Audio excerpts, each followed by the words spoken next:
Et ce que les actualités cinématographiques montreront encore moins que ces bidonvilles, c'est le quartier de Casablanca qui a été bâti juste en face. Un quartier pourtant construit de toutes pièces par des architectes français de renom, sur le modèle d'une médina, avec ses portes et ses jolies fontaines. Un quartier que tous les habitants de la ville connaissent et qui s'appelle Bousbir. Bousbir, c'est l'endroit réservé à la prostitution. Un quartier fermé et gardé qui rassemble plus de 500 femmes marocaines à la disposition de la petite société coloniale comme des touristes européens.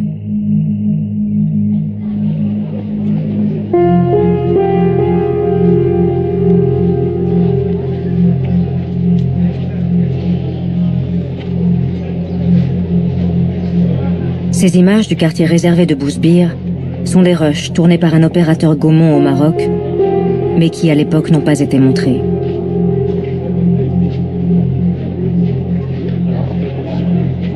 Construit en 1922, au moment où Lyautey planifie l'édification des villes modernes du pays, Bousbir est né de la volonté des autorités de lutter contre la propagation des maladies vénériennes en raison du développement de la prostitution.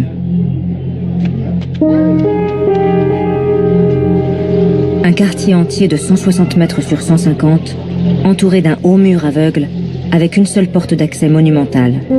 Et à l'intérieur, des commerces, un coiffeur, des cafés.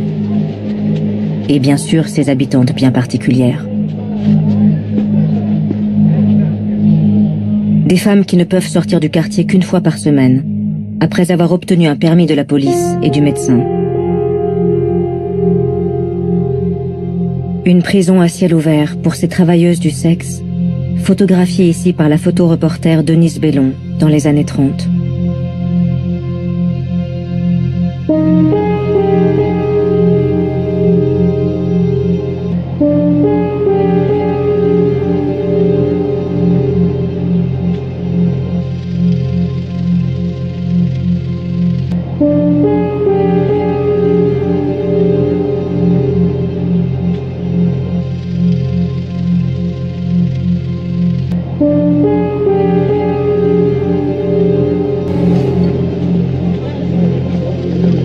Comme elle le fait pour toutes ses conquêtes coloniales, c'est un militaire que la France choisit pour diriger son nouveau protectorat du Maroc.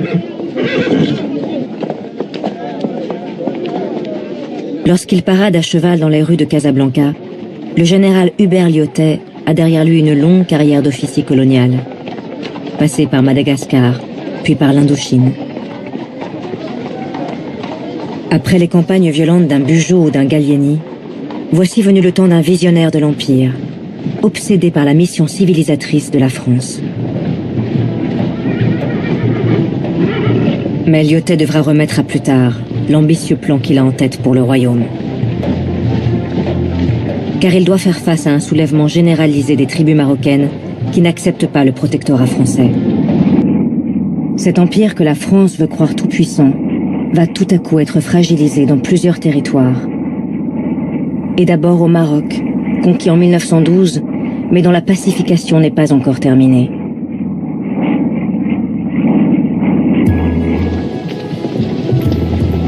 Au lendemain de la guerre, le maréchal Lyautey avait engagé une ambitieuse politique de transformation du royaume chérifien. À Casablanca, le résident français peut contempler fièrement son œuvre. À côté de l'ancienne médina et de ses remparts, le bâtisseur a construit une nouvelle ville, avec ses immeubles à l'architecture moderne et ses grandes avenues tracées par les Français.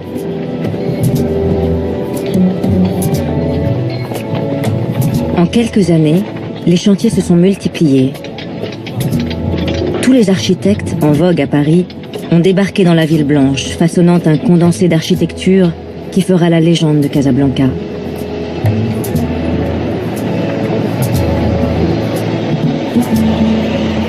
Et ce qu'il a entrepris à Casablanca, Lyautey l'a aussi réalisé à Rabat, la capitale, comme à Marrakech, la perle du Sud, ou encore en imaginant le port de Kénitra, dont il a signé en personne les plans de la nouvelle ville.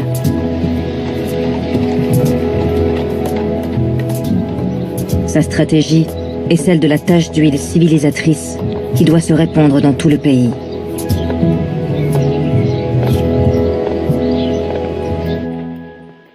Cette stratégie politique s'appuie notamment sur le sultan Moulay Youssef, qui a pris la suite de ses frères au moment du protectorat. Pour Hubert Lyautey, il faut renforcer le pouvoir politique et spirituel du sultan, car seul un sultan fort permettra de rallier les derniers chefs de tribus hostiles, au sud et à l'est de la zone occupée par les Français.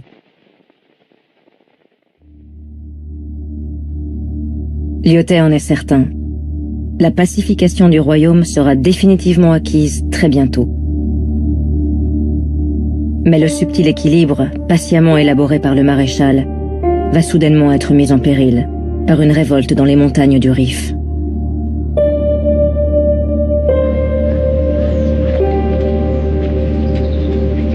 Le Rif, c'est un massif montagneux situé dans la zone occupée par les Espagnols depuis 1912, au nord du Maroc.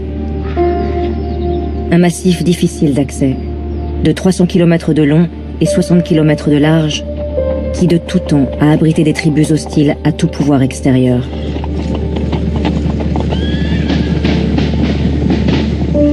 C'est au cœur de ce massif montagneux qu'Abdelkrim el-Khattabi, avec à peine 3000 hommes, met en déroute en 1921 l'armée espagnole, avant de proclamer l'indépendance de la République islamique du Rif. Parvenant à résister aux Espagnols pendant de longs mois, Abdelkrim s'imagine bientôt pouvoir libérer le royaume marocain tout entier, défiant à la fois le sultan Moulay Youssef et surtout le résident général Hubert Lyautey. Lyautey n'a pas senti venir le danger, préférant voir dans l'échec des Espagnols la confirmation de sa propre réussite. Mais cette fois, les troupes d'Abdelkrim menacent sérieusement la ville de Fès, et le gouvernement à Paris perd patience. Lyautey a trop tergiversé. Il n'est plus l'homme de la situation. C'est donc un autre maréchal, auréolé de sa victoire à Verdun, qui est dépêché sur place en urgence pour montrer à ses tribus ce qu'il en coûte de se dresser contre la France. Lorsque le maréchal Pétain atterrit à Casablanca en août 1925, le sort d'Hubert Lyautey est scellé. Le résident général préfère démissionner quelques semaines plus tard afin d'éviter l'humiliation d'un renvoi.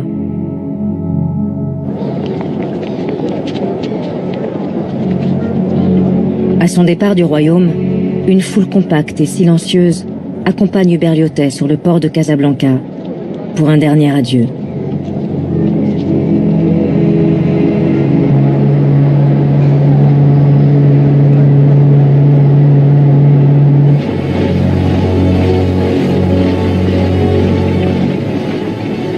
Au même instant, le maréchal Pétain applique ses ordres avec zèle. Le gouvernement vient de s'engager dans une guerre d'ampleur, mobilisant jusqu'à 300 000 soldats français qui s'ajoutent aux 100 000 Espagnols pour partir à l'assaut du Rif marocain.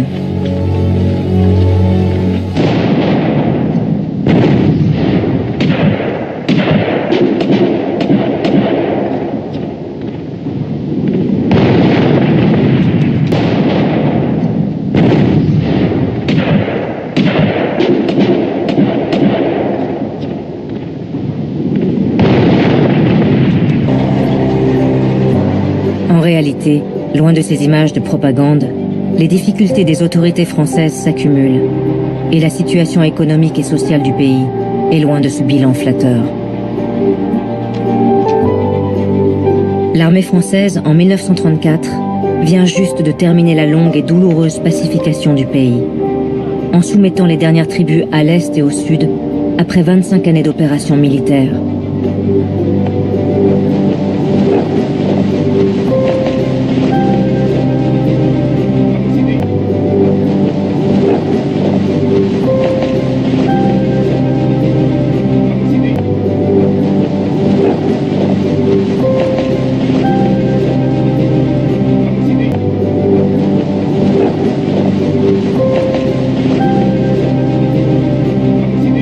Une pacification qui visait à unifier le royaume sous l'égide d'un seul chef, que la France avait choisi, le sultan Sidi Mohamed, monté sur le trône en 1927 à la mort de son père.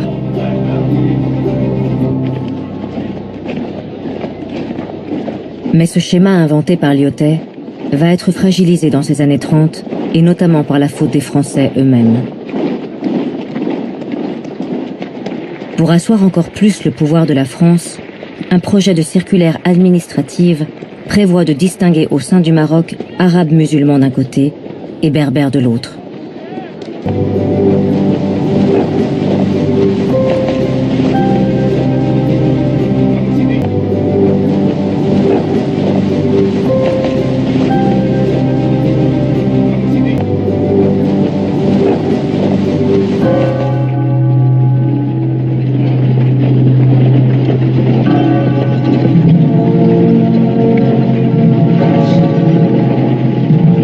En juillet 1934, la France organise en grande pompe à Nancy les funérailles de l'un des plus célèbres héros de l'Empire, le maréchal Hubert Lyautey, mort dans sa 79e année.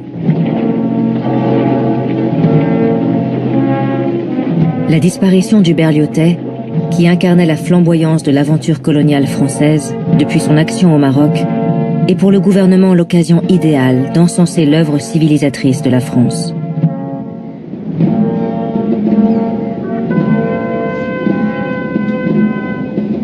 Le transfert de la dépouille d'Hubert Lyautey vers ce royaume qu'il a façonné et où il voulait reposer devient ainsi le prétexte pendant plusieurs semaines de vanter dans les actualités cinématographiques l'action du maréchal dans le pays.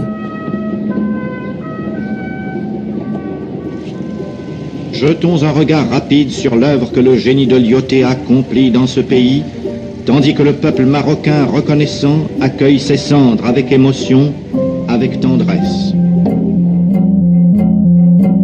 Quant à la situation sociale du pays, les sujets d'actualité ne montreront pas l'apparition de quartiers faits de tôle qui se constituent dans la périphérie de Casablanca.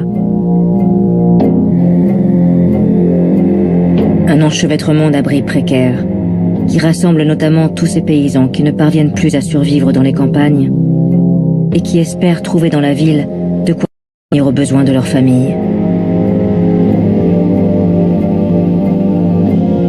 Des quartiers de Casablanca qui frappent tant les visiteurs qu'on leur donne bientôt l'étrange surnom de bidonville. Pour rappeler que toutes les maisons sont fabriquées à partir de tôles de métal issues de bidons d'essence. Bidonville, une appellation qui entrera ensuite dans le langage courant pour désigner tous les quartiers déshérités à la périphérie des grandes villes du monde.